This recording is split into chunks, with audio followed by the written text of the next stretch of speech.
So All right. I would just want to say I miss the good pigeons. yes, Or the good feathers, excuse me. good Yeah. feathers. Yeah. All right. Starting in 3, 2, 1.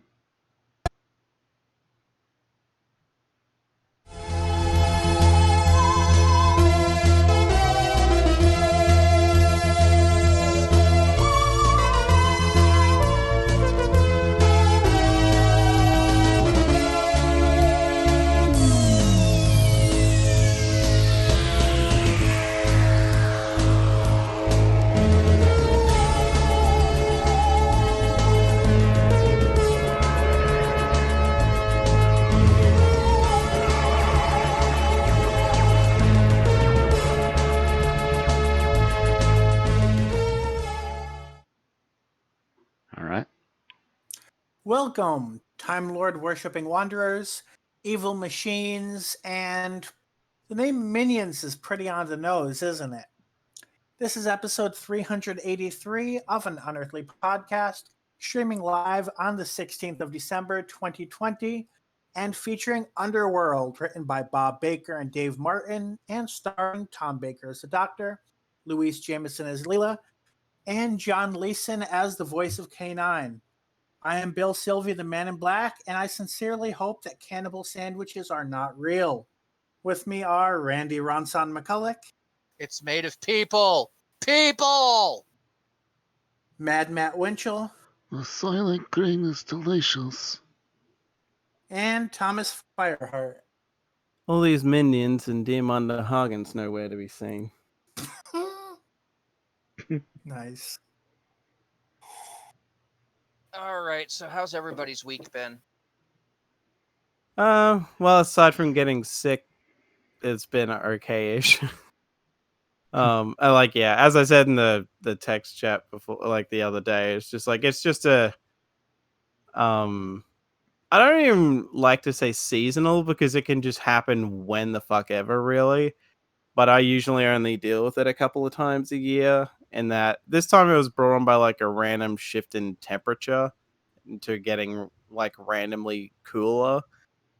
And it starts off very fluey seeming, but then it just turns into a nasal drip, and it's annoying because I'm just coughing up snot for a couple of days.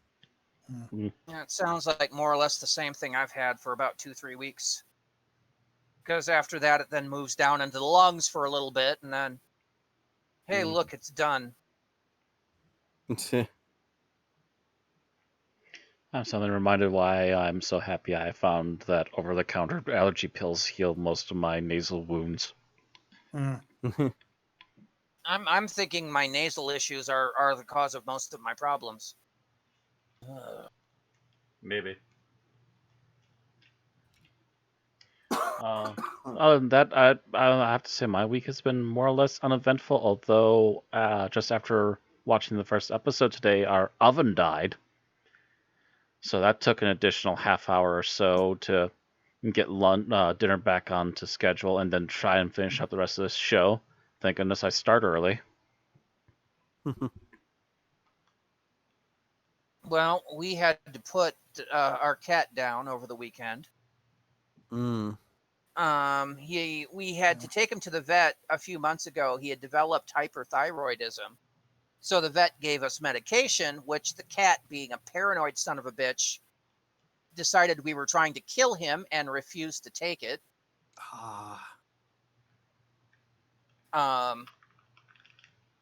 We then swapped it for some liquid stuff, which Aaron didn't realize needed to be refrigerated. So left that out. So once again, we were there trying to force pills down his throat, which never works. And the fact that whenever it came time for medication, he would run and hide. Did you ever try? I mean, obviously it's not a recommendation at this point, but did you ever try mixing it in with food? Did it work? Yeah, that would have worked. He wouldn't eat it. Gotcha. We had the same problem with Striper for a while. So then he just kept getting sicker and sicker, and then finally he was just dry heaving constantly. So Aaron wound up taking him to the emergency vet, and it's like, well, there's something we could try, but the treatment's $2,000, and we don't even know if it'll work. And at that point, I'm just like, no. We've done what we can afford. Mm-hmm. It's time. He's had 15 years. Time to let him go. So, yeah, they gave him an injection, and so now we are currently catless. I think this is the first time I've been catless in 20 years. Welcome to my end of the world. We've been catless now for almost a year in a couple of weeks. And trying to remember when we got Misty. I had to be in like early high school at that point. So 98? Actually, we got a dog before that even. So it's the first time we've been petless since I was in the 6th grade. So unless Thomas has one, all the cats podcast with are gone. No. My family has only ever had dogs. I much prefer cats to dogs because they don't need you to take them for walks. Well, dogs don't need you to take them for walks either, but they do need to be allowed outside. Depending on the type of cat, because there are some cats where if you don't Also true. If you don't exercise with them an hour a day, you're losing all your curtains. No, a Romanian I watch has to keep taking one of his boys out for a walk. I'm not sure if I said brands of cats. If I did, I should have said breeds. Yeah, certain breeds of cats, in particular Bengals, for I understand, are high maintenance. But no, all the cats I've had just basically take care of themselves. You give them a box, you scoop the box every now and again. They're happy. They'll do what they want, as long as you feed them. And depending on which ones, some of them, if you don't feed them fast enough, will eat right off your plate. Others will poo for revenge. Yeah. No, my old cat Ozzy. God help you if you ever got fried chicken. That cat, he literally lived by the shortest distance between 2 points was a straight line. He would come right up your front and right into your plate. Meanwhile, the other 2 cats we had at the time would hang over your shoulders and would attempt to steal food as it heads towards your mouth.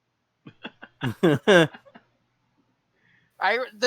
mostly they knew not to try this with me. This was my poor mother, who's sitting here with Ozzy coming up her front, Natasha hanging off one shoulder, Dax crawling up the other, and all of them looking intently at her plate.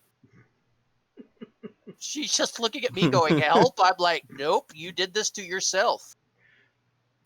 This is what you get for letting cats run your life.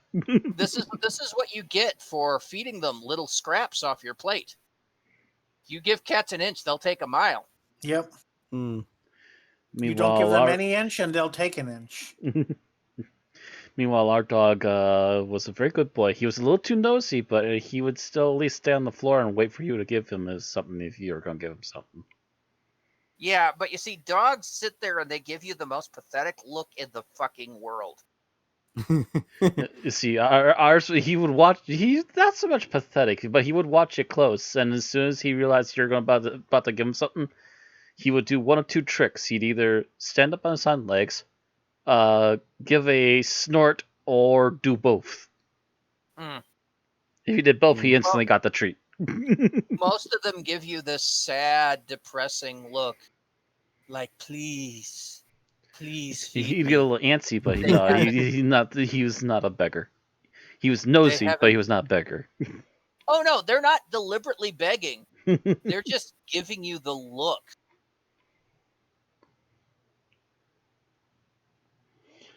I still miss Grinch. He was a good boy. We didn't name him, by the way.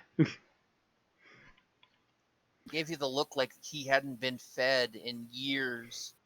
The only time he became that needy around me is whenever we had donuts.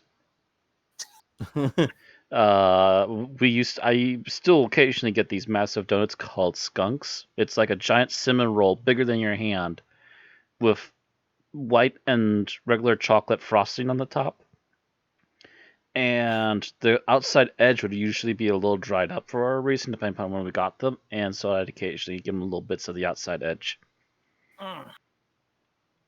Though what was worse with my cat was cheese. You had a bag of cheese popcorn. You put it down, you turn around for a second, you look up, you have a bag of soggy white popcorn, and the cat with orange all over his face and going, nope, I have no idea what you're talking about. It wasn't me. Was it me as the Cheeto dust flies off its face?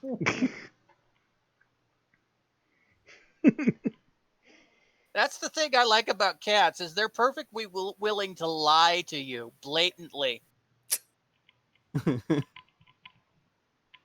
Dogs, they do something and you accuse them of it, they look guilty.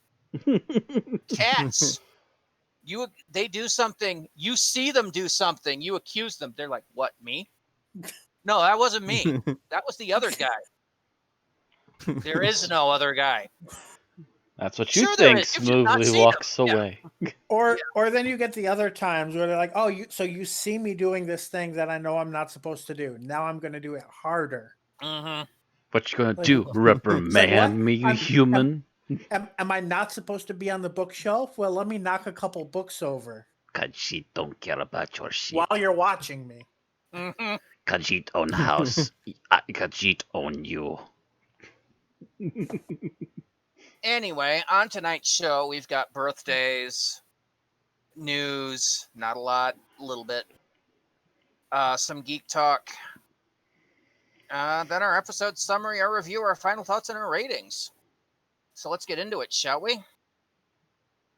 Seriously, I have a video game to get back to. You and me both. Surprised you're not playing it while you podcast. I would, but it's in the other room. Not to mention, he would be totally distracted. Oh, yeah. Oh, yeah. Anyway, so birthdays start with December 11th. And that is the birthday of Ben Browder, who played Isaac in A Town Called Mercy, but is better known in his roles as John Crichton in Farscape, and also in later seasons of Stargate SG-1. He turned 58. The same day is the birthday of Richard Matthews, who played Rassilon in The Five Doctors. He would have been 106, but he died in 1992 at the age of 77. Big mustache Rassilon, right? Yeah, the big mustache, Chinese outfit Rassilon, yeah. Sarah Sutton is on December 12th. She played Nyssa during the Fifth Doctor era. She turned 59. Also, on the same day is the birthday of Bill Nye, the English Bill Nye, not the science guy, who played Dr. Black in Vincent and the Doctor, but is better known in roles such as Slarty Bartfest in Hitchhiker's Guide to the Galaxy and, excuse me, Rufus Scrimegower in the Harry Potter movies. He turned 71. The 13th sees the birthday of Hamish Wilson, who played Jamie in that one episode of The Mind Robber in 1969. Technically, he played a companion, so it counts. Mm-hmm. He would have been 78, but he died earlier this year at 77. Mm-hmm. Odd, I don't remember that. I don't remember that either. I saw that too. It's like, huh. Yeah, I don't either. But then again, it's been 2020. It's killed, right. So many people. It's been, the Reaper has been busy lately. That, and it's been like 5 years since March. Nobody's memory is working at full capacity. You say that the Reaper has been busy, and all I can think of is this bar and frickin' Grim from Billy and Mandy there complaining about work. Work, that's all I do today. Yep. And so today, the 16th, also sees the birthday of Nicholas Courtney, who played the Brigadier from 69 to 76. And again, in, single episodes here and there. Mm-hmm. He would have been 91, but died in 2011 at the age of 81. Jesus Christ, has it been 10 years already since we lost the Brigadier and Sarah Jane? Apparently. Hmm. Just about. Yeah. Hmm. The Black Year. I'm just looking at it. It feels really weird that Sarah Sutton played Nyssa before I was born, yet I'm already more than half her age. I feel like I'm close. I feel like it's coming close. Yeah, I know. I saw that 59. Wow, that's not that old. And then I thought about that. I thought about that statement, and I realized I'm getting old.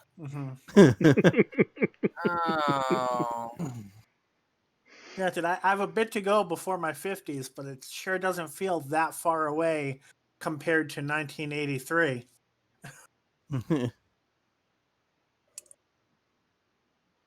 Man, how old? She was not that old when she played Nyssa.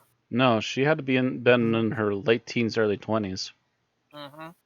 Because she would have started about 39 years ago. Yeah, so she would have been 20.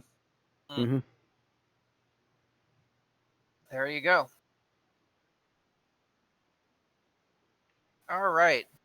So happy birthday, Ben, Richard, Sarah, Bill, Hamish, and Nicholas. And then moving on to our season news. Once again, the CVs have given us more clues about who's behind the scenes in season 13, or series 13, excuse me. It seems that we've unearthed another director. Azir Salim will be directing 3 episodes of series 13, according to the CV.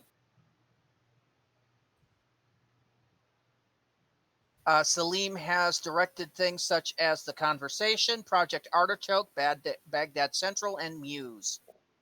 Anybody familiar with any of those? Nope. Nope.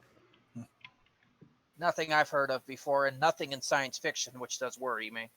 Right. Yep. Oh. That's Well, my that, general feeling lately. That's kind of par for the course with this production team, it seems. Yeah, but I'm just saying So that. we were hoping it would change.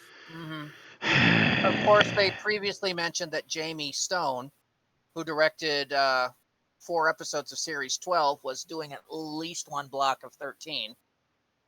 So this would be the second director that we know of at this time. Usually there's around 4 of them. That's really all we know at this point. We'll keep telling you more as stuff is found out. So, spin-off news. The final episode of the Daleks little webisodes hit the internet with episode 5. I believe most, if not all of us, have seen it. Yep. I was like 2 or so episodes behind. I basically just binged all 3 before jumping in.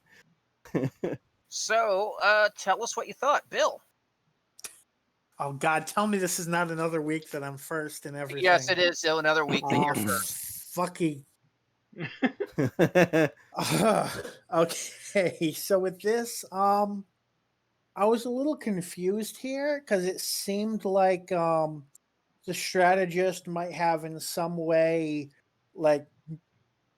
taken over the mechanoids or done something with their programming or something to make them follow him, but then in the end he got rid of them all, so I guess not. So this ending did kind of confuse me. It definitely did not seem to fit any of our predictions, really. Obviously, it could still be Davros, but it definitely didn't come down one way or the other than just being a loyal and clever Dalek, which is what we already knew from the start. So I guess if anything, I feel like this last part was kind of anticlimactic compared to the first 4. All right. Matt. I don't know where Bill had that many problems. I followed this just fine. They went to the strategist because they knew he had a tendency to think for himself, and they were thinking that they could easily tease him into letting him have control over the Emperor. If they got rid of the Emperor, he'd have control over the Daleks, and that might be something that a very clever Dalek might do if he could be allowed the chance. And this is the second time someone has tried to offer him that.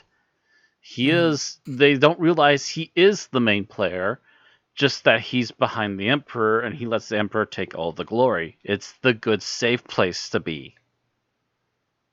Because then the Emperor's the one that takes all the heat. Yeah. Right.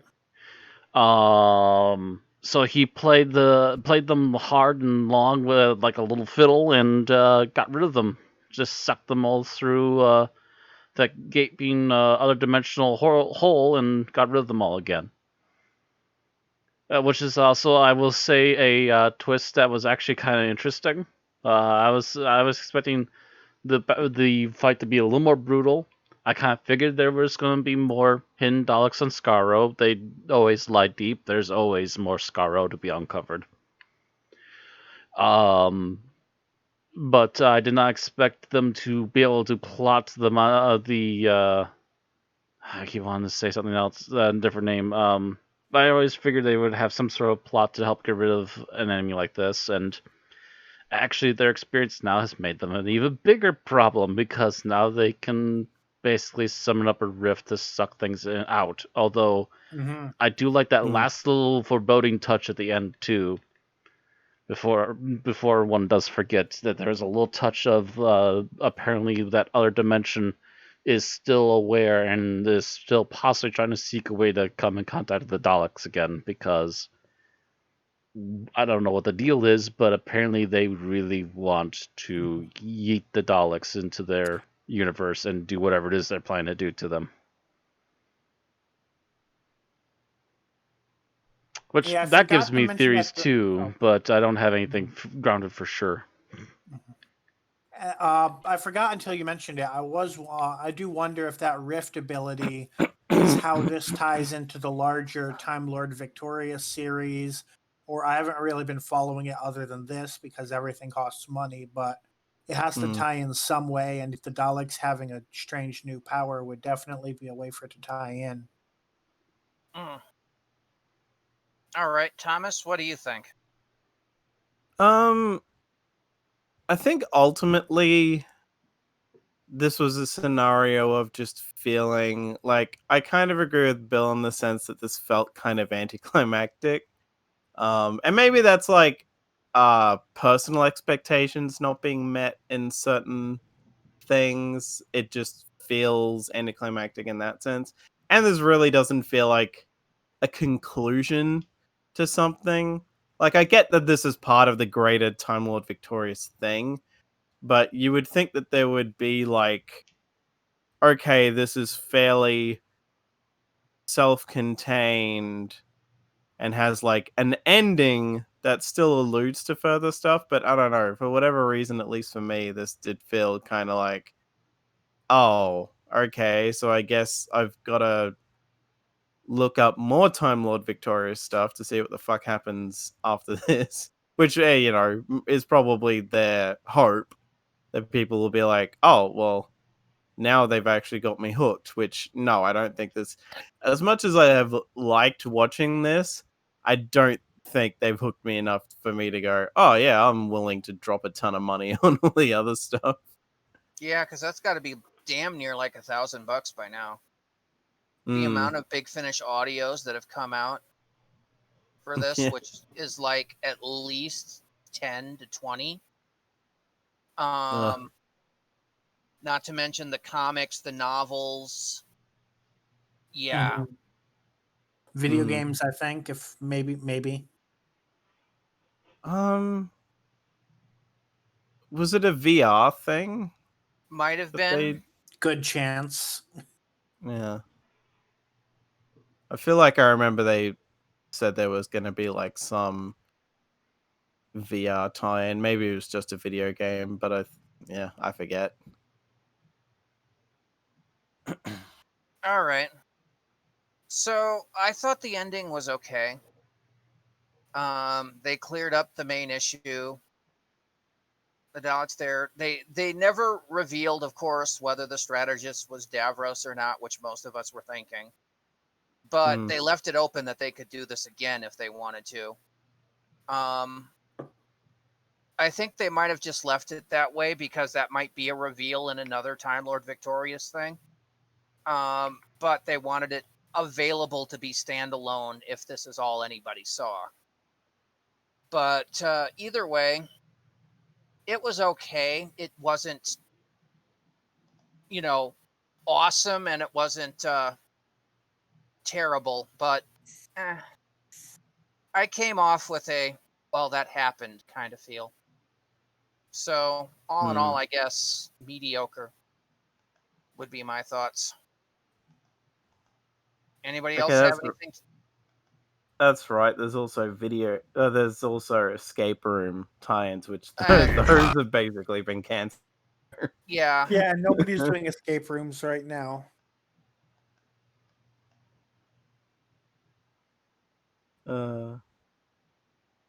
Okay, that's what it was. There was a VR up. There was like an update to a previously released VR game with like tie-in stuff for this.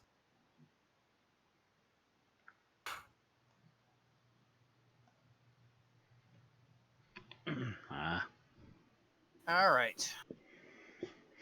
So that's pretty much everything there. We're down to Big Finish news. And the first thing that was released is a Time Lord Victorious audio, Genetics of the Daleks with Tom Baker. It's great how they're throwing this party and everybody's invited. Also out this week is The Robots Volume 3, continuing with the issues with the Vox series.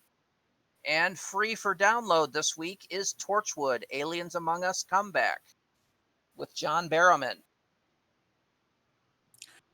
Speaking of Torchwood, I saw an announcement today that James Marsters just joined Cameo. Cameo? Yeah, it's a site where you can pay basically a small commission fee to have your favorite actor record like a happy birthday message or like some sort of short clip for whatever purpose. Yeah. Not non-commercial. Throw them like a $5 or $20 just to do a quick thing to send your way. Mm-hmm. Like I know, I don't know what the average rate is. I've seen a few that are like 50. I think some of the real like bigger names are like 100. Some of them that just do it for fun will charge less, of course. Right. Yeah.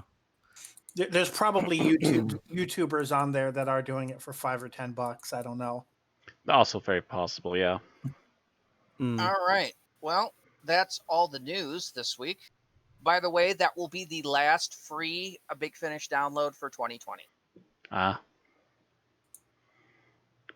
That will take us to Geek Talk. And I believe Bill is up first with a couple of things. Yes. So the first thing I'm going to cover is Yashahime, translated in English to Demon Half Princess, which, yeah. So this is the sequel show to Inuyasha, and it is about halfway through its first season. Technically, I think that the halfway mark is in 2 days, but I didn't want to catch up and then like just wait a week for no reason. So it basically focuses on 3 main characters: the daughter of Inuyasha and Kagome, and the 2 daughters of Shishomaru. The reason I said is having watched a few, I watched what they had dubbed and then the rest subbed, at which point I realized that their Yasha and Yokai are both being translated to demon, and they're not quite the same thing. I'm at that stage of Japanese culture knowledge where I know just enough to criticize the localization, but not enough to do it myself, which is always a dangerous place to be in. But yeah, I don't necessarily have a better suggestion, but Yeah, it's gender tense, really. well, what do you mean? They both actually do mean they mean demon, but Yasha actually means female demon. From what I looked at, so Yasha are they're basically a heavenly race from Buddhism, whereas yokai are Shinto malicious spirits. So Yasha are kind of Not always degree malicious. above malicious or mischievous, basically negative in some way to be considered a yokai.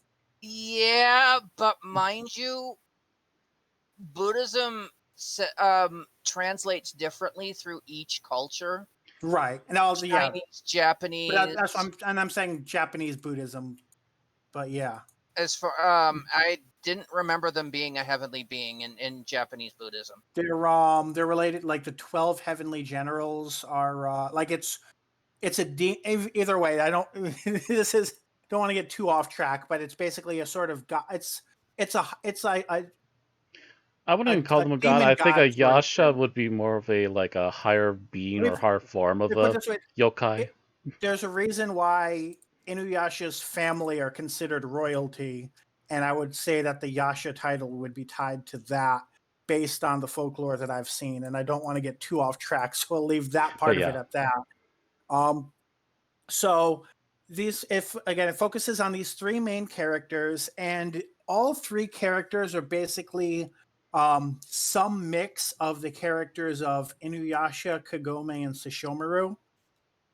You have the one that was basically raised by Sesshomaru, which mostly means kind of just left to fend in the wilderness. And she's also had her memories stolen by a butterfly yokai. So she is basically the Sesshomaru of the group.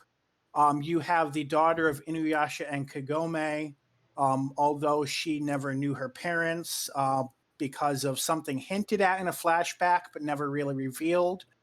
That's sort of the B plot for returning viewers in terms of trying to figure out what's going on with that.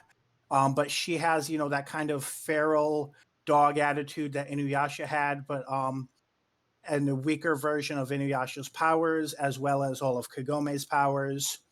And then you have the character that they're basically making to be the kind of main character, the Kagome of the show. And this is the one which I think that was the biggest stretch, where her name is Toa, but she got pulled into all of these were born in the feudal era where Inuyasha lived, but Toa got pulled into the present day and raised by Kagome's family before eventually making it back, in the second episode of the show to the era where the actual plot takes place. So I feel like that was a bit of a stretch, and that it was definitely done specifically so that they could have a Kagome-like character, which I think is kind of a good way to look at this show, in that it really wants to remix the original show and continue having something to watch. And some of the decisions can definitely be seen as mostly inspired by that. It's hard to say how good that's turning out because we're halfway through the season. But I will say mainly those three are the only ones that have really gotten any significant character development. I don't know if more of that's going to come by the end of the season. But there is clearly, they are on a mission to stop two demons that we haven't seen yet. One of them being Sesshomaru, and the other being someone named Kirinmaru, which is apparently trying to take the throne that Sesshomaru and Inuyasha weren't interested in taking up. We don't know what happened to Inuyasha and Kagome, and we haven't really seen Sesshomaru in the show. So there's kind of these A and B plots playing out, and hopefully at the end of the season, I'll be able to know more to say whether that turned out well or not. That Oh, second that's right. demon's name that you mentioned sounded familiar, but I can't place it. Oh, that's right. I did mention I was say before we started that I was going to mention one other thing. There's a scene during which one of Sesshomaru's daughters is compared by one of Kagome's family members to Kagome, which made it seem to me that they were hinting that this was Kagome's daughter, which would be weird because that would mean that she was serving as a surrogate for her husband's brother. But it was the line didn't say who she was talking to, just it cut to who she was talking to while she said it, which makes me wonder if it's possible it was a storyboarding error because they literally don't hint at it at any other point other than to say that her eyes look like Kagome's when she's determined about something. So it's not a huge thing, but just enough that I was like, that was weird. Yeah, that's awkward. Yeah, I'll have to see where that goes. So from what I'm reading, there's absolutely no characters from the original that have been in there. Even Kagome's family, you only ever see 2 of them, I believe. You see her brother Oh, and you her do see. grandmother. I Okay. think.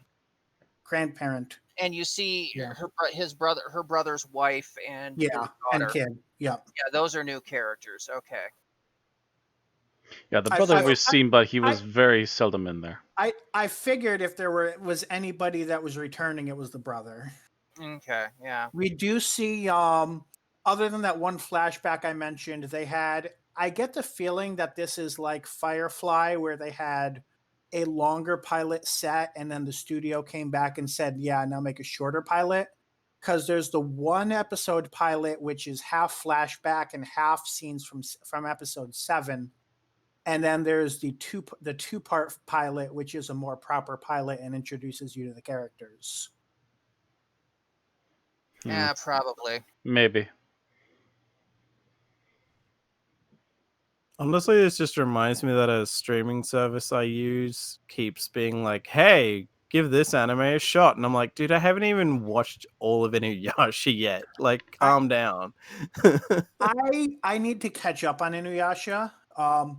Yeah, I'm pretty sure Inuyasha I is have a a couple show that years worth of Inuyasha I hadn't watched yet. Inuyasha is a series that I kind of got tired of following the manga because it seemed like they were making no progress toward the ending. And everyone just said that Rumiko Takahashi was drawing it out because she was bad at coming up with endings. That's not and then what was happening. That was not necessarily what was happening, yeah. I found out later that within a year after me stopping giving a damn that it had come to an end that I wasn't aware of. And then the anime also came to an end. So I'm going to watch all the way through start to finish Inuyasha and the epilogue show, which is basically another season. Well, it's true that Takahashi does have an issue sometimes with making endings for her stories. She has been getting better at it as time has gone on. Yeah, but in this case in particular, it was Shonen Jump was going, "You're making us a ton of money. Here's a ton more money to keep going." Yeah, it was literally the Toriyama sellout issue happening again. She started Inuyasha with an ending in mind. She knew how it was going to end when she started it. Okay. Problem is, she got about halfway through and was ready to start the conclusion arc, and Shonen Jump came back and said, "You can't conclude this now. It's far too profitable. Here's a truckload of money for you to draw this out a little further." And they kept giving her truckloads of money to keep her padding it out, and she finally just said, "No, that's enough," and ended it. I just knew that every time I walked into the bookstore and saw a new volume of the manga, it didn't seem like the plot had made any progress. Yeah, that's because she kept doing side stories to drag it out because they kept giving her money. On the plus side, it allowed her to polish off other things with other characters, but on the bad side, it was them forcing her to delay the end. On a related note to the way padding works, the way that the monster of the week thing is handled in this show is basically that they're collecting bounties as their way of paying their bills, and like that's what they do day to day is collect That bounties on generally actually yokai. makes a little bit of sense. That Mhm. was actually a legitimate, or supposedly a legitimate problem back in Japan. They actually did have like priests that would help Mhm. with yokai problems, etc. I think that's what Moroku Technically, that's what Moroku did, was. right? Yes. Yeah. I do find it funny though that it apparently was dragged out quite a bit, but yet it still has less episodes than the other long-running anime of the same ilk. Like I Yeah, think but Mhm. it like does. total it has just under it has like 7 episodes short of 200 What total, I like do wonder, including final act. was it ever So in that point, in that treadmill stage of making filler anime because they were too close to the manga? Because that's what a lot of anime has as what drags them out. yeah, true. It might have just been that they didn't have that problem as much. It might have been that they started the anime late enough that they had enough to go with until the manga finished. Yeah. Which does not happen all the time. That it very frequently happens that even the anime has to make filler. Hmm. And mind you, it was still longer than any of Takahashi's other works at that point. Oh yeah. Maze no Koku ran for 88 episodes, I think. Ranma ran for 157. So her works have been getting increasingly longer. That's She's also just true. not a total sellout like fucking Detective Conan and One Piece, where they have to feel to go for 1,000 episodes. Yeah. So to compare, Dragon Ball from the Pilaf Saga to the Buu Saga, 519 manga chapters. Inuyasha 558. Huh.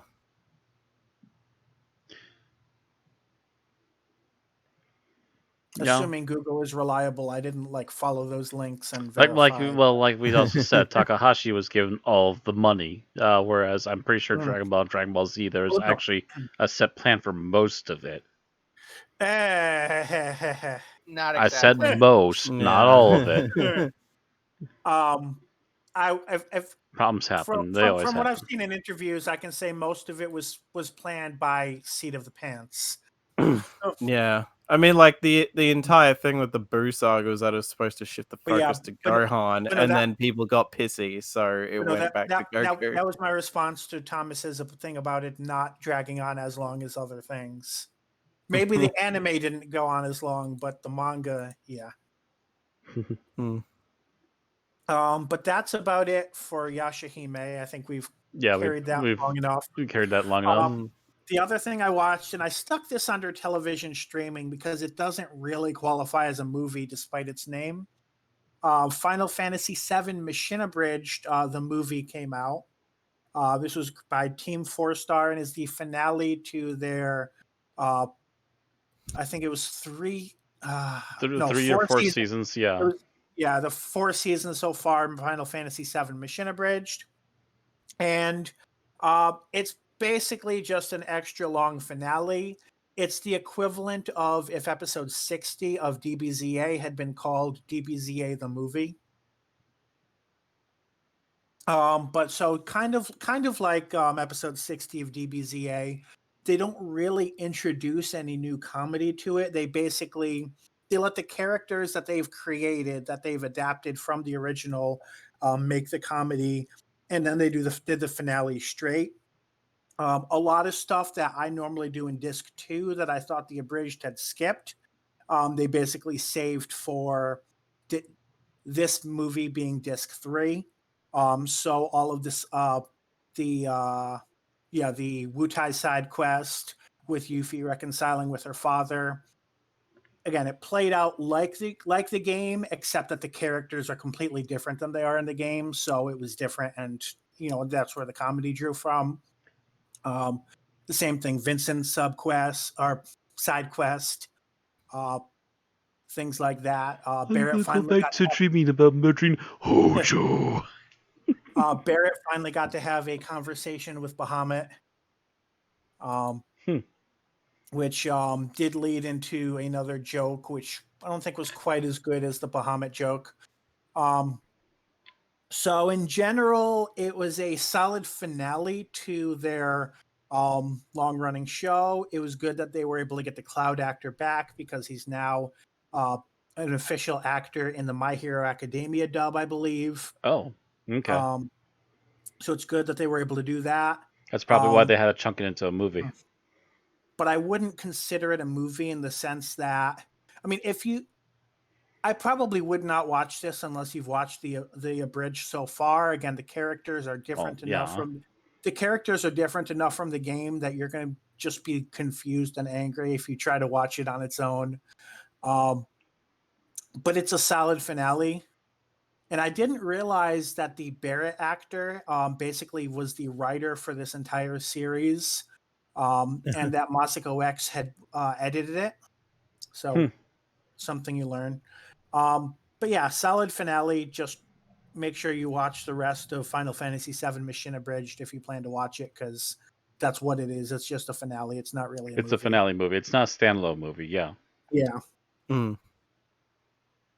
All right. Is that done? Yep. All right. From there, we're going to move to video games, and I have another first look. And this is for the game I have been waiting for years. This is Cyberpunk 2077 by CD Projekt Red, and I am currently playing it on the PS4. For those of you that don't know, this game is based on a tabletop role-playing series originally developed in the late 80s by a company called R. Telsorian Games. The original games happened first in 2013 and then in 2020. And this continues on about 50 years later, basically after the plot of the 2020 game went to hell in a handbasket. This game is exceedingly interesting for me because the world is so well created. They have taken the concepts from these pen and papers and brought them to life. Visually, the gangs, the weapons, the cyberware, it's all in there.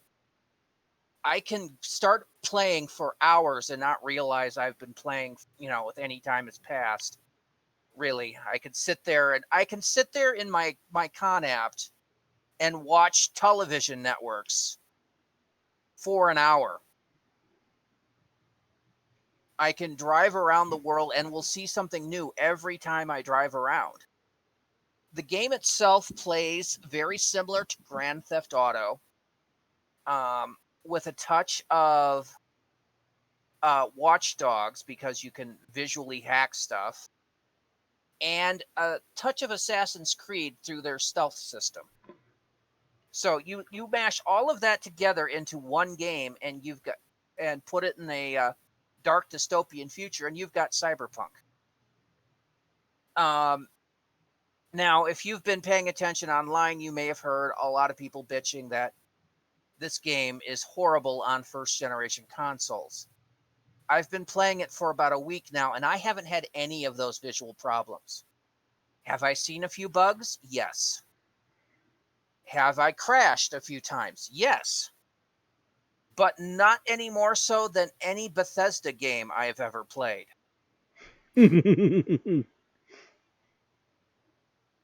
I maybe crash once every 5 to 6 hours playing Cyberpunk 2077. I crash more often trying to play Fallout New Vegas. I mean, I do know I've seen specific people saying that, or at least reports making it clear that it's not, for whatever reason, it's not everyone having these issues as severely as each other. Yeah, they're wildly different for whatever reason, depending from console to console, even if they're in the same line, and even from PC to PC, which is to be expected. Yeah, and I wasn't expecting, knowing I was playing this on the PS4, to be as visual beauty as I was seeing in these scenes, which were being played on high-end video cards. I knew better, but it is still perfectly playable to me. I see where I'm going. I see the characters. I see I see everything. And this is somebody that needs new glasses, mind you. It is still a very beautiful game, and you're still getting immersive. Basically, I haven't done anything in the main storyline in about 4 days. I just keep jumping from side job to side job to side job to side job. Because I keep saving up to buy that next piece of cyberware to make me more uber. So it is an unbelievably cool game, and I do highly recommend it. It will play better on higher end systems. Mm-hmm. So if you have a top of the line PC or an Xbox Series X or a PS5, you are going to get a better game than playing it on an older one. We're going to get a Series X here probably sometime in the first quarter of next year. And when we get that, I will repurchase this game for that system. And I will play through it all again. And I guess by then they'll probably have worked out a lot of these current issues. Yeah. Yeah. Mm-hmm. Yeah, they There's a hope to have patch most of due out. these issues hammered out hopefully by February. At least that's the plan. Yeah, there's another major patch coming out sometime this week that's supposed to fix some of these generation console issues. But other than that, I see no more bugs than I've seen in every other game. Some of the stuff you're supposed to pick up, you can't pick up. Bug. There was one stretch of road where I wound up driving under the road. Bug. But you know what? I've seen those in Grand Theft Auto too. Eek. So I'm not, It's bugs like this that constantly remind me why I usually am not the person that gets a game as soon as it comes out. The thing is, I've seen these bugs in Grand Theft Auto games years after they came out. I've not encountered that, so... Well, to be fair, has Grand Theft Auto came out with any new games since they started introducing patches to games? Yeah. But I feel like the last game they came out with was on the PS3. Yeah. They've been chilling on that one game for the past decade. 4 and 5 came out both in the PS3 360 era, and they've done nothing but 5 came out at since. the end of 3 and the beginning of PlayStation 4, so it got an upgraded and they're conversion. porting it to 5, so... Yeah. Sorry. Like they said, remember seeing they said PlayStation 2 had 3 GTA games on one console. Now they make one GTA game last 3 consoles. Well, while they're also doing GTA, they're also doing Red Dead Redemption or Red Dead Revolver games, which they actually did make one which 2 years ago. They should have named it Grand Theft Horse. If only I had a 6 shooter right now, Bill. I'll kill your dead horse. The fact that they're finally making a sequel to the Bully series, is that Grand Theft High School? Wow, it's been a while since they touched Bully. That was PlayStation 2.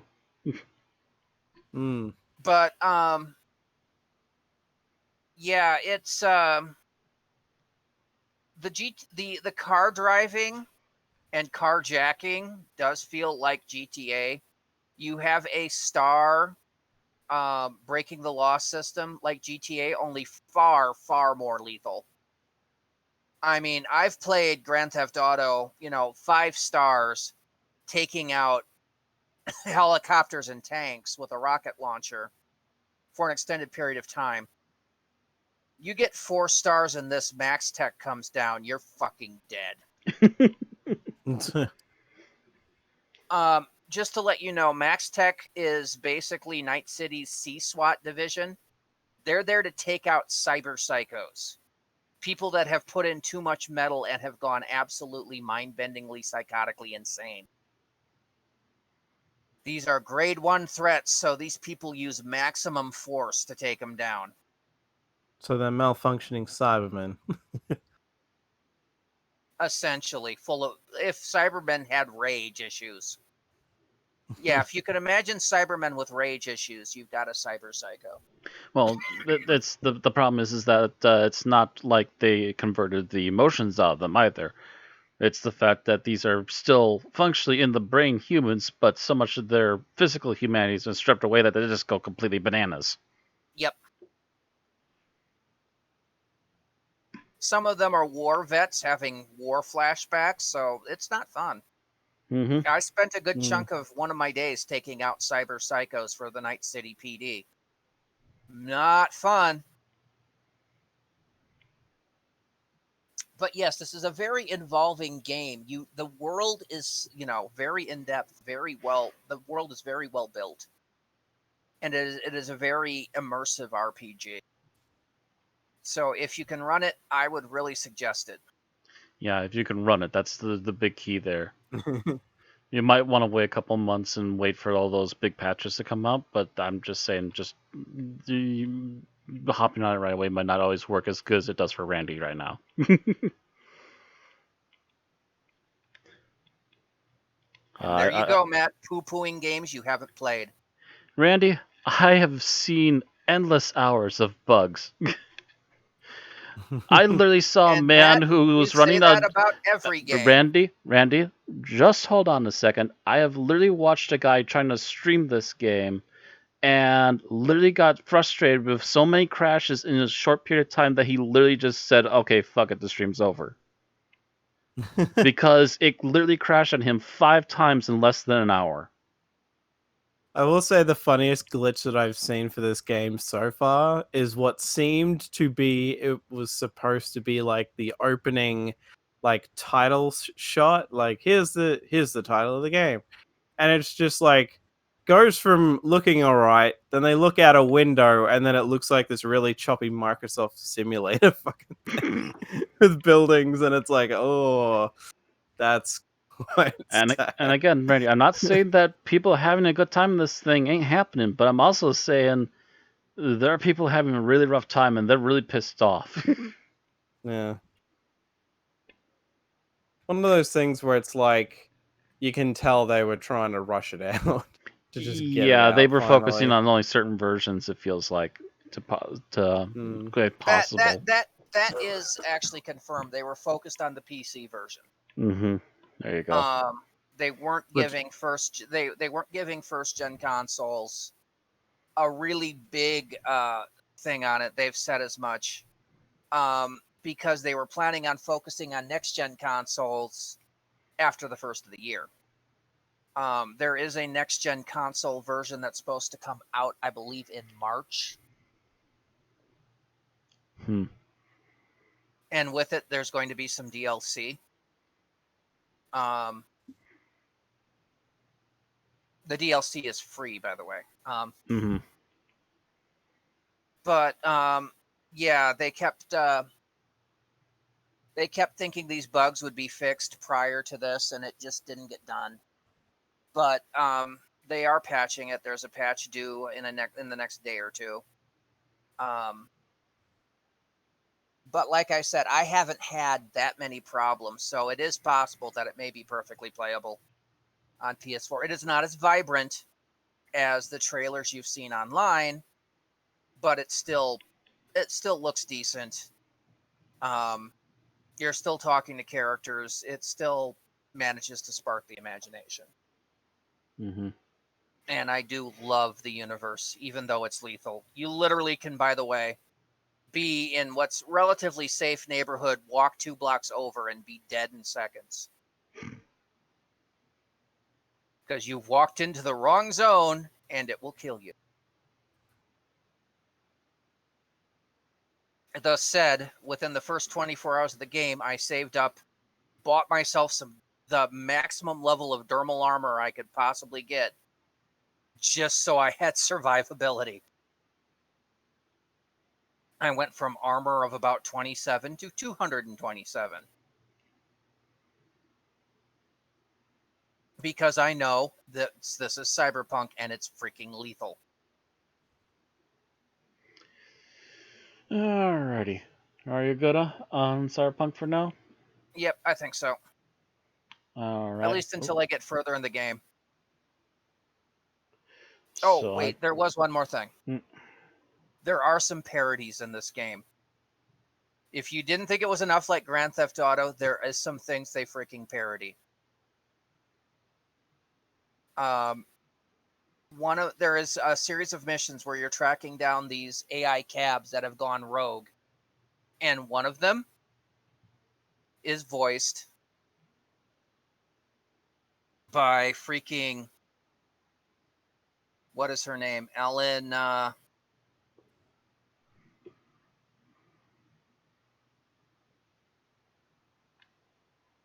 I've suddenly forgotten her name. Ellen McLean, who people know better as GLaDOS from Portal. And yes, she is using the GLaDOS modulator.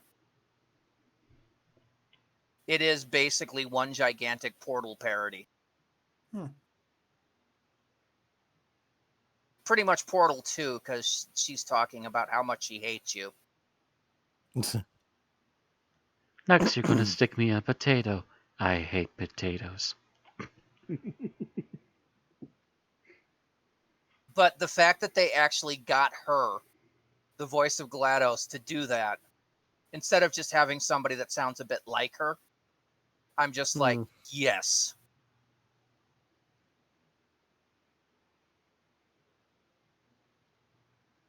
That's unbelievably cool, is the fact that and this is only playing within the first couple of, hours of playing. So who knows what other parodies I'm going to find in here.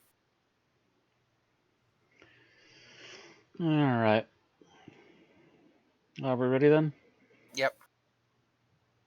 So, opening bit, I guess, then. Who's going to describe the episode today? It's you. Oh. Sure, we warned everyone else except for me when it's me. Maybe I'll start tagging in the chat then.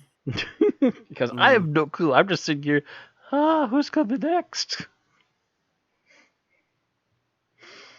Well, do you remember it well enough to do it? I should be able to remember it well enough to do it. I've got the stopwatch ready. I would have warned you, but then you were talking about how much you had the episode distracted you because of dinner. I forgot about it. Happens. At least I got it done still. All right. Are we good? Or... Yeah. Are you ready? Yep. All right. 3, 2, 1, go. All right. So the story starts off as that the Doctor and Leela are on the TARDIS as usual. Leela is apparently throwing some switches. I don't know. That still confuses me that she occasionally runs stuff on the console. But then the ship once again stops in the middle of nowhere. They look out to the what's around the TARDIS, and it's nothing but a black void until a nebula shows up and starts pulling them in. They also pick up a sound of a engine not too far off, and their only escape direction, according to K9, is to head towards that ship. They do so, and the people on board also apparently heard the TARDIS moving. They have the sound, and they decide to look into it. Turns out that these people were influenced by the Time Lords at one point, and they originally believed them to be gods until things kind of went sideways. When they research what the sound is, they realize it's a TARDIS, and one of them is having a bit of a nervous rage tick. They do eventually... They're trying to get towards this nebula because they believe a missing ship is somewhere in the side, and they try to go for it. But however, one of their crew members suddenly faints in the middle of directions, and they have to pull her away from the cockpit to regenerate her. Apparently, after bumping into Leela and the Doctor and having a bit of a back and forth, getting some help from K9 to help direct the ship better because their main device is partially broken. They finally head through the heart of the nebula, They avoid becoming a small planet themselves and end up crashing into another one that's in the middle of this nebula. Turns out that the previous ship that they've been trying to hunt down is in the middle of this planet, and the entirety of the populace has become underground dwellers. Um, the ship's crew decide to head out to find this other ship, because in it are two capsules made of gold with an insignia on both of them, and they are supposed to be the essentially the future genetics of what will become the rest of their race as soon as they inhabit a second version of their home planet that's apparently attached to intelligent life currently. Um, they had in there, guns blazing, but they realized that the underground dwellers, while most of them are apparently a slave force, the people who dwell within the ship are still heavily armed and very trigger happy. There's been a bit of back and forth. One of the slaves had his father captured and managed to save his father and get everyone to safety, and then make a second attempt to try and get in there and get the capsules. With the help of the sword, the Doctor is able to finally get the capsules. Meanwhile, fake ones are handed off to the ship's crew, who head back to their ship immediately. The Doctor shows up just in time to give them the real capsules and start ushering aboard the indentured. Actually, no, that's later. He manages to get it there in time to give them the real capsules, and they find out that the fake ones they have are essentially thermonuclear devices that are going to go off as soon as they probably take off from the planet. The Doctor takes them back onto the planet out of the ship and is promptly captured. However, a couple of people decide to follow him wisely and open fire on the guards. After the guards are gone, the slave people are quickly ushered in, because they are the remnants of the original crew that crashed into this centralized planet area, and they get their people all on board. And due to the explosion of the planet, as the new devices go off, they are able to be pushed out of the nebula and finally can head off to their original destination. The Doctor and Leela then kindly say their goodbyes after having helped everyone and guaranteed the survival of this particular species. On board, they actually have a joke that actually I feel pans out. And that's that. All right. You did it in 4 minutes 20 seconds, more or less. Thereabouts. Yep. I didn't go All over this time. Yay. All right. So let's talk about what we liked about the episode, Bill. This is gonna suck with me going first, because this is one of those episodes I do not have strong feelings on. I feel like this is the point of the show where the main thing they did was make sure that there aren't really bad moments, but the good ones aren't quite as high peaks in a lot of times. But I'll say what I liked about this episode was I think this was another good episode for Leela. She got to kind of be the Jamie at this point, where she's explaining to a primitive what things like spaceships and the stars are, as well as showing some comfort with advanced technology that you wouldn't expect her to be comfortable with given her background. So you can really see how much she's grown as a companion. Oh, yeah. By this point, she had been the Doctor's companion for over basically a year. Mm-hmm. Because this, the Sunmakers was the same point on the old schedule as Face of Evil was. And this one, of course, is immediately following that serial. Mm-hmm. So, and this is our last episode with Leela, I believe. Yeah, we've already did her finale. Right before the Mm-hmm. Invasion of Time, which we'd already done. Yeah. Right. All right, Matt, what did you like about the serial? What I liked about the serial, actually, there's a lot of visual effects going on here, and for the most part, considering its age, they're actually done relatively well. Like, a good half of these sets were, I assume, blue screen sets? They had to be. Yeah. It's like they had somebody go into an old into a cave system, take some good pictures of these caves, and then blue screened the actors on top of it. And there's reasons for this. Oh, I'd like to hear these reasons because I realized that most of these shots were definitely effects at one point Yep. early on. There were a few. Well, there were a few. The spaceship sets were, of course, done. Yeah, spaceships actual are definitely real. Yeah. The one bridge that you saw was real because it was the rope was wiggling as they were moving. Mm-hmm. But the reason that most of these sets were blue screened is the fact that you notice the costumes for the slave class. What did they call the slaves? They were minions, maybe. I don't know. Minions was the species. Oh, Um, I think they just referred to themselves as slave or slave class. no, they had a name for them because they kept calling Herrick that. But whatever they are, you realize they were all barefoot. Yeah. Which they would not have done with actors in caves. I see. Yeah, they would have had to have some sort of foot protection inside of a cave. Also, the fact that a lot of cave systems in Britain don't allow a lot of long-term filming. Okay. Because they don't allow they only allow a finite amount of people in the caves at one time. Sometimes that's to prevent the extra erosion, and it's sometimes to prevent damage to the caves,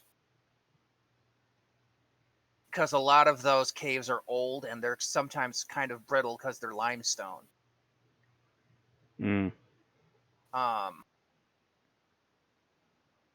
So they're trying to preserve some of it, so they only allow,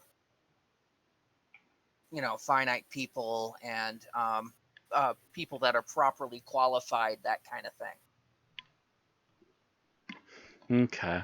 So yeah, so basically they couldn't really find a cave they could spend very long in, and due to costuming issues, they didn't want to spend too long with certain groups of people in there anyways. Correct.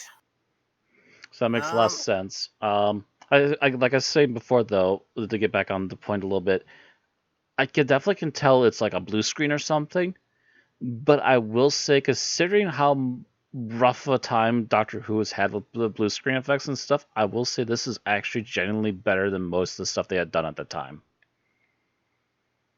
Because I know they had a lot of issues, especially early on in the Third Doctor era. I mean, with the Third Doctor era, the technology was fairly new, I think. It was new-ish, And at least they to were this crew. They actually had some people that were really good with it, but then they were moved on to other things, and then the new crew that were brought onto the Third Doctor were like, oh no. And I think they tried doing blue screen here and there throughout on Doctor Who since then, but it was pretty touch and go. But this one was very solidly done. There were a few mistakes in this, like people standing where they shouldn't have been standing, but that wasn't blue screen issues. That was what do you call it? People missing their mark. Yeah, mark issues. Yeah. Mark issues, and if they could tweak it, if they had technology like they do now, they could have actually probably tweaked it and saved it. But 1970s, we'll get what we can get out of them, and what they did was not totally a bad job. So yeah, a lot of those caves were blue screen. The big window in the front of the bridge of the ship was also blue screen. I'm trying to think. There's another reason why they used it. Why? The Minion spacecraft set turned out to be more expensive than anticipated. Oh, that would actually explain it too, because even though they doubled down on the usage of that cockpit, there's still a lot of stuff that needed to be done in there. Yeah. Because you had to almost completely redress the major portions of it between the two different versions of that set. Yep. I finally found it. The slave workers were called Trogs. Trogs. Yep. I just kept hearing them mostly being referred to as slaves by the last half, so that's what they are. Yeah, it's kind of like they changed from Trogs to slaves. Probably because I assume some of the people on set that had lines really didn't get the Trog thing. So this was, by the way, influenced by two things. This was highly influenced by the fact that Star Wars came out a few weeks before production. Hmm. Actually, they knew it was going to be released 10 days before it was scheduled to air. And some people had seen advanced copies of it and went, okay, we need to step up our game. So I think that's why they spent so much on the set. That's why they spent so much on the set, and then that's also why they decided to risk it with the biscuit for the digital effects. And again, the other issue was Blake 7, which had just started to air around the same time. So they were up against another show that was challenging them for popular sci-fi. Well, not only that, they also shared the same composer. Was Blake 7 ITV? No, it was BBC. Oh, so they weren't really up against them. No, but they weren't like opposing channels, but they were struggling with each other in the schedule for the BBC. Yeah, internal rivalry. Yeah. Yeah. Well, mind you, you know who created Blake 7 too? Terry Nation. Yeah. I do find it funny that an actor that we talked about last week who was in the Sunmakers, who went on to be in Blake 7, said that apparently Tom Baker said to him once, Blake, the only difference between Blake 7 and Doctor Who is that Tom Baker wasn't on Blake 7. There was like, wow, a lot of, I mean, if you take a look at a lot of the special effects and everything, it's all that same era special effects. It's all the same era. It's all BBC. It's all British. Hmm. And I think the only difference was Blake 7 was more of a soap opera, if you will, a sci-fi soap opera, as opposed to Space opera. Doctor Who, which was you get a chunk of story for 4 episodes, and then you move on to the next story. Yeah, you know, so Blake's Bay was more serialized. Yeah, Blake's was a little more serialized, as I recall. Yes and no. Doctor Who was more of a serial, as in the old 1930s era of serial. Yeah. Blake 7 was almost closer to a modern production in that it just kept going on the same run. Yeah. The episodes themselves were sometimes isolated, but all were working towards a common goal throughout the series. So. Yeah, sometimes you'd split up groups, and then some episodes would focus on more on one group or another. But they would all eventually come back to the main group eventually. I didn't realize that the creator of Leela was the script editor for Blake 7. Oh, yeah?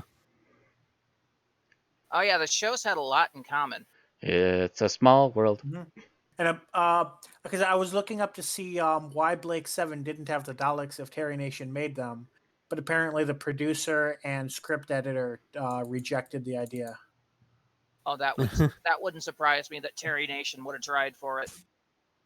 Yeah, it doesn't surprise me. It probably would have been the first thing he asked for. Because it'd be his show under his control, and he legally had the rights to the Daleks for himself. Yeah. His estate still gets paid every time they show up on Doctor Who. And anywhere else, for that matter. Yeah. Legos, anybody? Except Angry British robots! Exterminate! Ask your friends, they know about them. And then they sue. Oh, if they're shown in a Looney Tunes movie and they didn't pay for them, yes. They're called Angry British Robot?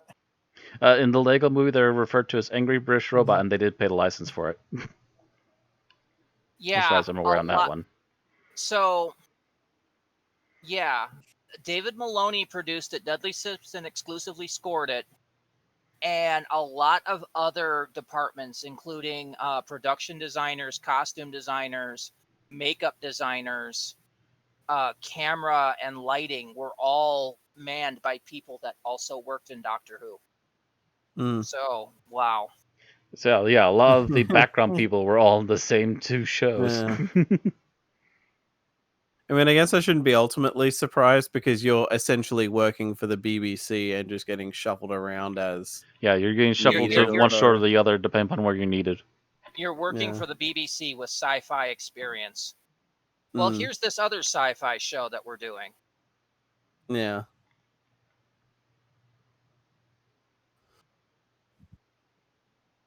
That doesn't surprise me. We understand you're good with effects directing. Anyway, that was mine. So here's another, just one more of those similarity things. Tom Baker and Gareth Thomas, who played Blake in Blake 7, thought it would be amusing for the Doctor and Blake to bump into each other for a few seconds in a corridor in either Doctor Who or Blake 7. But again, the producers of both shows kind of said no. To which I'm pretty sure both actors just went, you're all uptight, and just wandered back down the hall. Yeah, because it would have basically, all the fans would have jumped on that and made, oh yeah, same show or same universe, 2 shows. Mm-hmm. I'm guessing Blake's ended before that Doctor Who special that we do not name. I don't think yeah. Blake's lasted out the 70s, did it? And maybe early 80s. Very it early lasted 80s. into the early 80s. Oh, It lasted 81. 4 years. Okay. Yeah, it lasted 4 years. So Doctor Who ran a little bit longer still, yeah. Like I feel like if it had ran until that special, it would have happened. Because all fucks were out the door at that point. Yeah. Yeah. All right. Thomas, what did you like about the serial? I guess I just like the whole concept of the minions having been in contact with, and also basically telling the Time Lords to fuck off, and just that whole thing of like, God damn it, Thomas.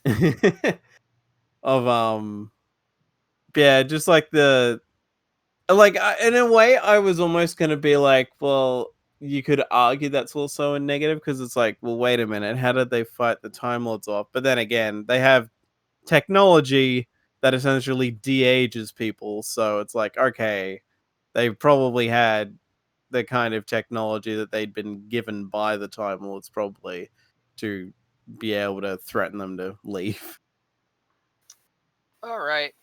So I guess I really like the concept of the epic quest. The quest is the thing. The quest is the quest.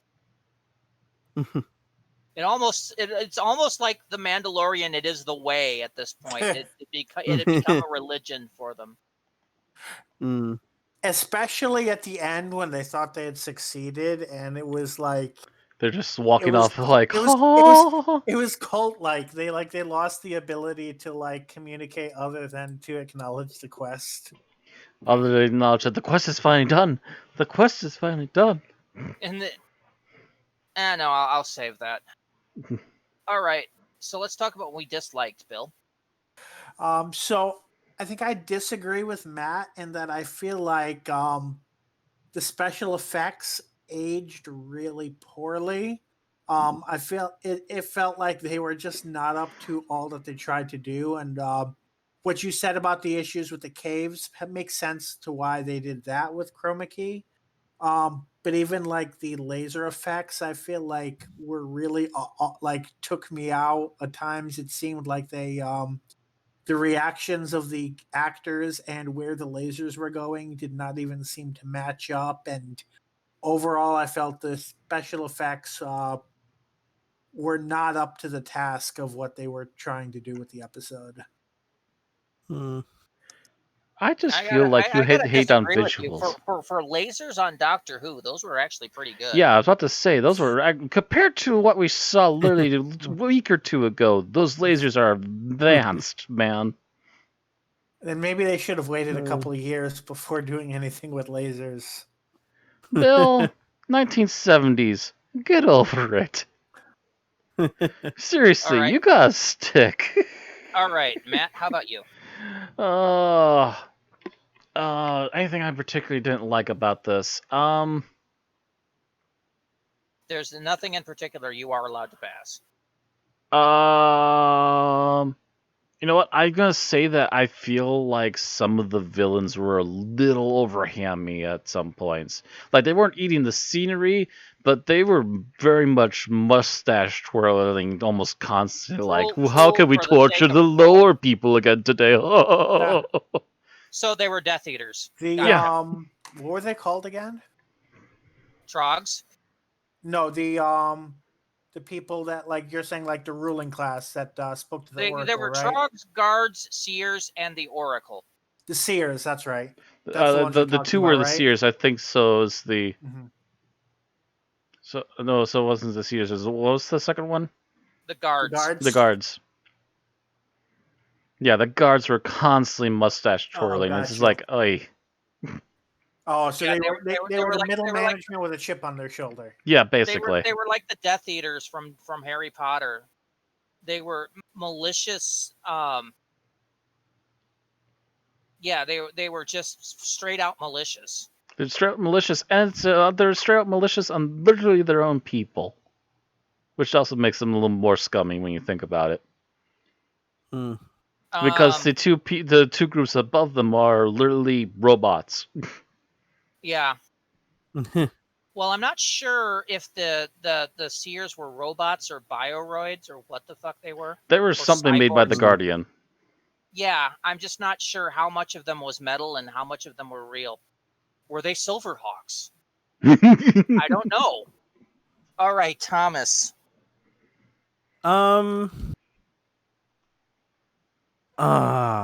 Let's see. And by the way, if you got that episode, you're as old as I am.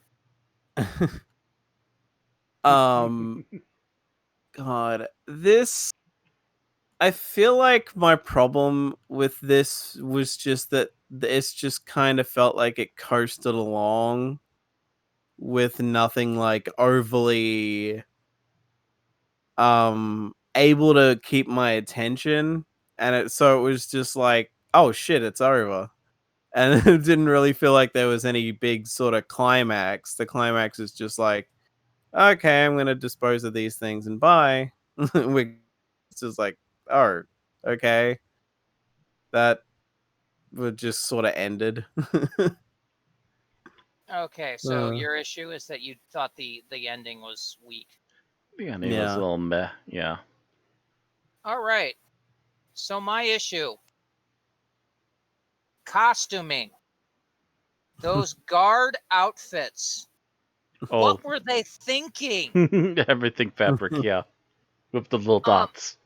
Yeah, It almost looked basically like they were- inspiration for certain kind of Pokemon that exist now. They look like freaking gimp masks. Just They're about basically almost. leather masks with little eyelets in them.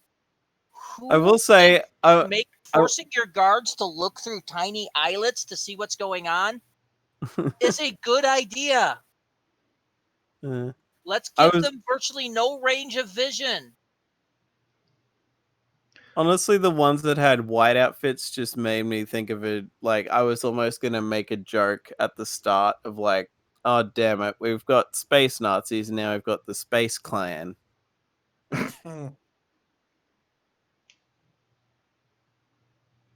It's all right. We've got these guys. You got these guys, and oh my god, are they running around in a giant condom? Those outfits were just horrible. I understand they wanted it to look kind of like executioners' masks. But that's not exactly how an executioner's mask looks. Give an executioner's mask with a visor. Right. Like a visor, or at least give them better looking eye holes either way. Yeah. It almost looks like someone went, okay, let's make like a hood version of the Sontaran helmet, but it just doesn't work as a hood. It doesn't work when it's made out of basically leather or cloth.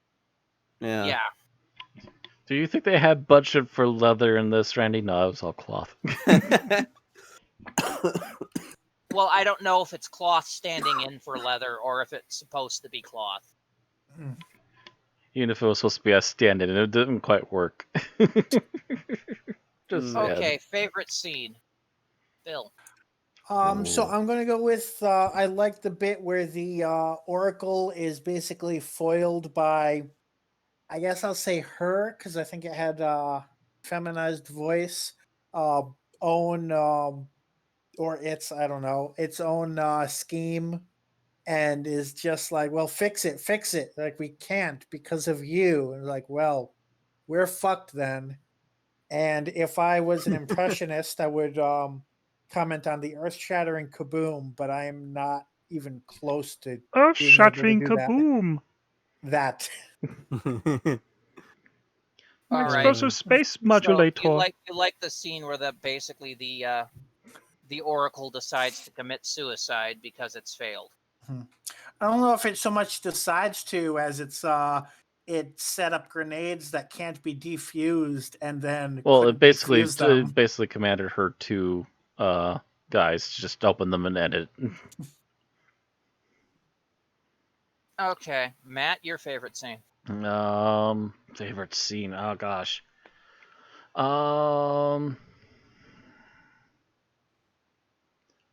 There's actually some solid ones, but I'm trying to decide which one I want to go with. Actually, the one that was kind of amusing is Ging Lila. They have a weapon that pacifies people, essentially. The Doctor Ging Lila being pacified and immediately going from, "Oh, I'm so good. I'm gonna murder them. Who did it?"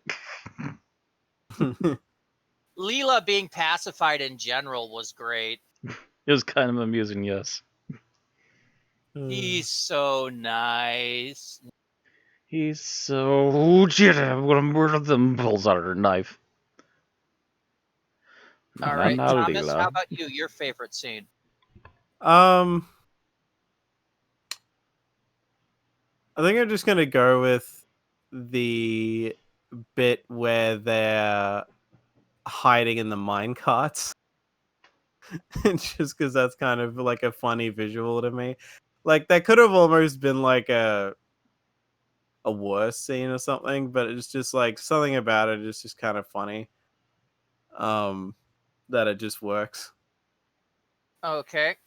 So my favorite scene is when the minions or the Minoans, I don't know, they're there and they're just like, no, Doctor, we're going to go out into the tunnel, but this quest is not for you. And they stride off through the airlock, and then the Doctor and Leela just look at each other and grin, and you can.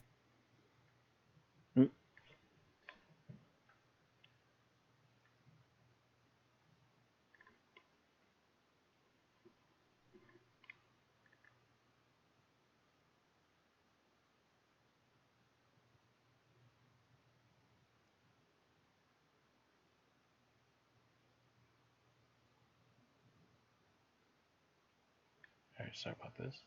Give just a moment.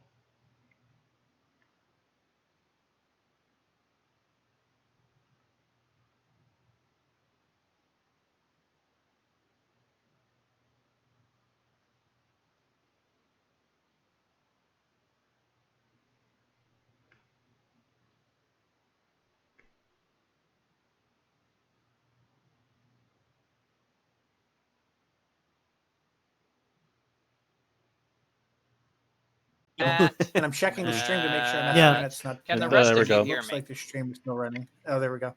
Yeah, sorry about What that. happened? We got hung. My least favorite scene, I take it. Yes. Yep. Sure, just a moment. Let me prep something here quick to hopefully counteract. There we go. All right. So, least favorite scene. I have to go with, what was his name? The one guy that got left behind when they did their first attack and then were going across the bridge. That was Herrick, I think. All right. Herrick was one of the crew. I know that. Oh, Yeah. I think it's let me think it's Herrick. So yeah, Herrick for Oh, that's whatever right. reason, The one that was interrogated, right? yeah.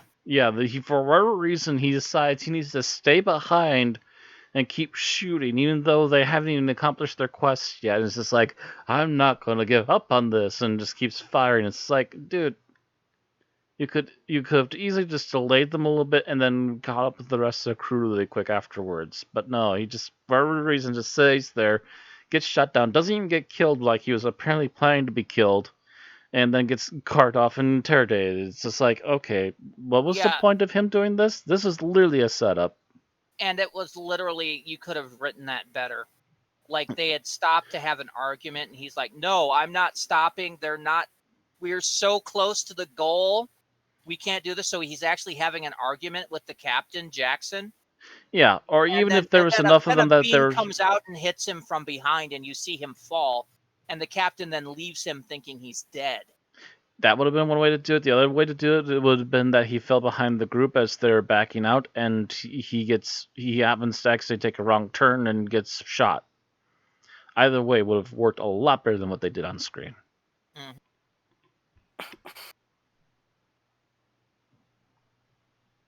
All right. Oh, by the way, well, really quick, what was Bill's?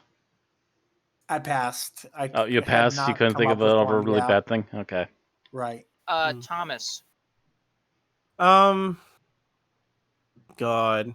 it's funny because I know it's one of the cliffhangers, but I can't remember which. Because I'm just blanking on a lot of this story, even though I There was the watched it one where they earlier. were getting pushed out of the cart. There was the one where it was I the don't. fog. Yeah, there was the blower. There was the one where they're about to crash into the planet, I think. Oh, the one where they were getting that formation formed around the ship to become another planet. Right. Yeah. Hmm. I think It Um, might those have are the been only three. it might have been that one or one other, but one of them just felt like there was, and this is a problem Doctor Who's had before, where it was just like they left it too long before cutting, so it just seems like they're just kind of sitting there waiting for cut to be yelled, and then it finally decides to stop, and it's like this should have ended like 30 seconds or I can 10, even 10 seconds I can kind of sooner. see it with the fog one because it's mostly Tom Baker leaning over this panel and slowly, supposedly dazing out till he seems to pass out. Mm. yeah, I didn't really notice him looking like he was passing out. It just looked like he was futzing with the controls. So I thought that was a bit of a weak Yeah, cliffhanger. I think that was a bit of weak directing. Really, it could have been if they would have realized how it looked. They could have told Tom to try another take. Mm. Would have actually liked to see him collapse.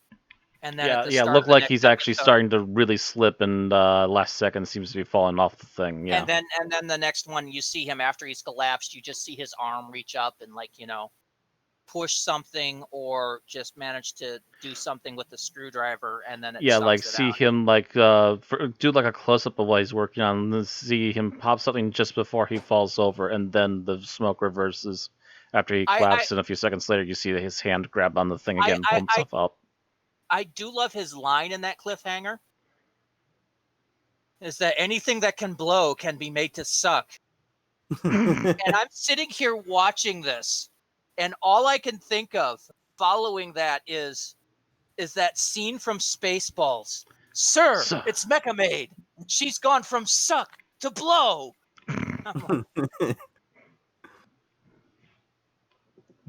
I'm just like, oh my god.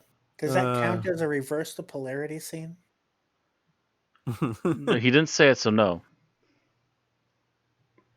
It only counts as a reverse the polarity when the Doctor actually says reverse the polarity. Okay, so that was Thomas's. That would be mine. My least favorite, I think the whole sacrifice thing. They actually call it out in the episode as being overly thing, but Jesus Christ, do you have to do it that primitive for, somebody that actually has laser weapons and other things? A freaking basically a burning candle, burning a rope attached to a dangling sword. Yeah. And furthermore, I would add further insult to that injury on that scene. We would later find out where this guy's about to be sacrificed is where they're hiding the two canisters. Mm-hmm. What if something went wrong and the dang thing actually got damaged or opened up by accident? Yeah, you would think that thing would want that sword nowhere near that thing, as apparently that sword was the key. Yeah, that too. So why were you doing this way? This is literally handing your possible enemies all of the answers in one room. Plot convenience. Yeah. All right, final thoughts, Bill, and I'll be back. So my final thought is, like I said, I didn't really have strong episodes watching this feeling. Yeah, that's it. I didn't really have strong feelings about this episode. The crew of the ship were all right. I didn't dislike them, but they were nothing special. The enemies on the planet were all right. I didn't dislike them, but they were nothing special. The plot was all right. I didn't dislike it, but it was nothing special. So that's pretty much my overall feeling of the episode. I kind of liked it, but not enough to like say anything special about it. Which brings us to Matt, I believe. All right, so it comes back around to me after the negativity of Bill today. Negativity. You are like so bored of everything this episode gave you today. I am literally kind of sitting here going, wow. But anyway, on to my particular part on this. I actually enjoyed this a lot. I won't say it's as good as the Sunmakers, but I will say the visual effects have improved. They definitely were trying harder than the previous episode. Some of the previous episodes. The plot was pretty solid for the most part. I can't think of any major flaws. I can only think of literally one, like last week. I can only think of like literally little nitpicky things, but I feel like I have a few more easy to find nitpicks than the previous episode, which is why I think this one might be a downgrade for me. But otherwise, for the most part, I did generally like a lot of this. The acting from the main characters and the main cast were really good. The side characters were actually decently fleshed out and behaving themselves and seemed to have a reason to be there. And the main villain wasn't particularly bad, just that they were done in by their own conveniently planned backstab by accident. Happens. But for the most part, I generally did enjoy this, and like I said, I only have nitpicks, but I think I might have enough nitpicks that this might come down from last week. We'll see. Thomas.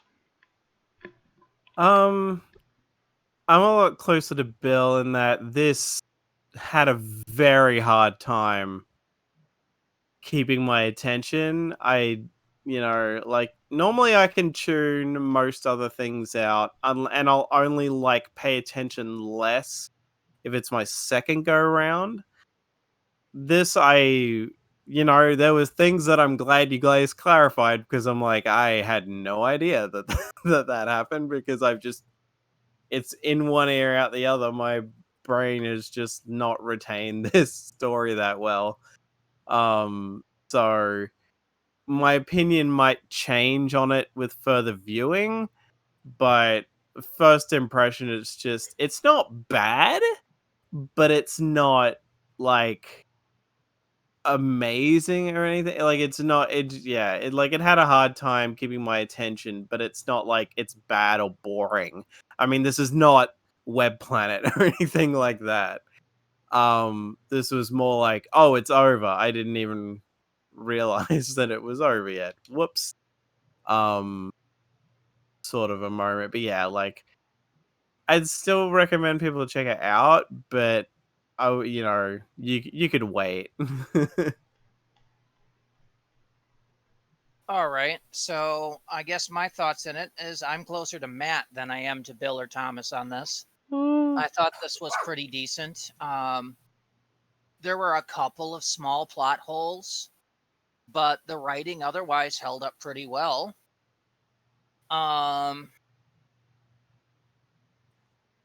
Most of the acting was decent, except for the guards were a little bit hammy, a little bit cliche in their villainy. It's like they couldn't wait to go out and be cruel. But most of the main support staff were pretty good. The plot is not anything special. I mean, we've had megalomaniac computers take charge of societies before. I mean, hell, that's how Leela got introduced to the TARDIS. So, Mm-hmm. But still, I mean, it was basically they were just doing a trope. Well, even the I'm not doctor going called it to. out that it was another antique with megalomania. Yep. Mhm.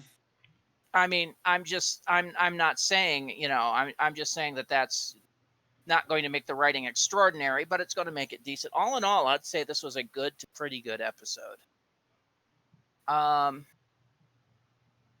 So let's rate this. I'm going to take it. We're going to have some low goers, Apparently. and we're gonna have some decent ones. So let's start with Bill. Mine should be no surprise. 3.5. Matt. Matt disapproves. I disapprove. This is a 4.5. There's a few extra nitpicks, but it's not that bad. Thomas. Well, this is an interesting change. Bill will in fact not be the lowest because I'm just giving Oh, this a flat no. 3. Ugh. Is Randy And going to it's give it a 4? No, I'm gonna be with Matt and give this a 4.5. I enjoyed it enough. It's at that 4.25 range, but I think it just goes over. Yeah, it's not like earth shattering, but it's by no means bad. I mean, or boring, for that matter, in my opinion. Also, I don't get the hate for 70s visuals. Yeesh. Yeah, I do take that kind of stuff into account. The fact that this was 1977. Yeah, I mean, honestly, it's not going to be that good visually. It is BBC in the 70s. It's going to look a bit dated. But, like I said, I had problems with visuals from last week, and those were stuff that they could have done better, and they proved it right here. Yeah. Mostly, at least they actually show a beam coming out of the gun. Yeah, you can't even guarantee that back in the 80s, Battlestar Galactica. Holy shit, and that was a US production too. Uh-huh. And by the 90s, you upgrade to finger guns. My finger's pointing at you. Anyway, this will average out to a 3.9.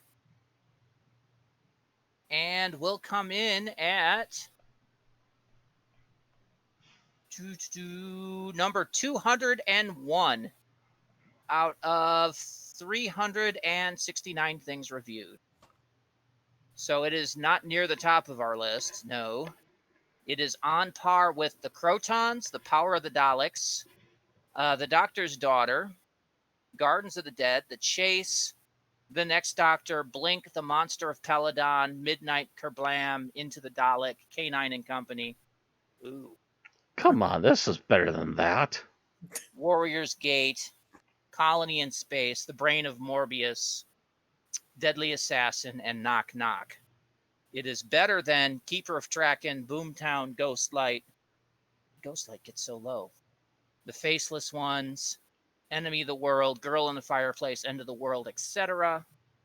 And is not as good as Planet of Evil, Frontios, Carnival of Monsters, The Censorites, The Aztecs, A Good Man Goes to War, Attack of the Cyberman, The One-Away Bride, Vengeance on Varos, etc. So there we go.